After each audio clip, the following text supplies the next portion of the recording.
రాబోయే రోజుల్లో షాద్నగర్ రాజకీయం ఎలా ఉంటుంది, ఏ పార్టీ అభ్యర్థికి గెలుపు అవకాశాలు ఎక్కువగా ఉన్నాయో తెలుసుకునే కంటే ముందు షాద్నగర్ పొలిటికల్ హిస్టరీపై ఓ లుక్కేద్దాం. 1952లో షాద్నగర్ అసెంబ్లీ నియోజకవర్గం ఏర్పడింది.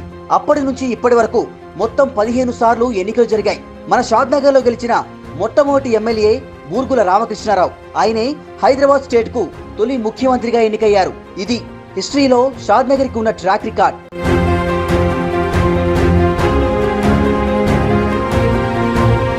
1952లో బూర్గుల రామకృష్ణారావు దగ్గర నుంచి మొదలు పెడితే 1983లో శంకర్రావు దాకా షాద్నగర్ లో వరుసగా కాంగ్రెస్ అభ్యర్థులే గెలుస్తూ వచ్చారు. అప్పటిదాకా కాంగ్రెస్ కు కంచుకోటగా ఉన్న షాద్నగర్ లో 1985లో కొత్త జెండా ఎగిరింది. ఆ ఏడాది జరిగిన ఎన్నికల్లో టీడీపీ అభ్యర్థి గెలిచారు.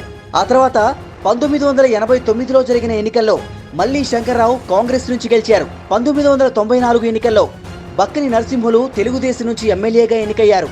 ఆ తర్వాత 1999, 2004లో జరిగిన ఎన్నికల్లో శంకర్రావు వరుసగా 2 సార్లు ఎమ్మెల్యేగా గెలిచారు.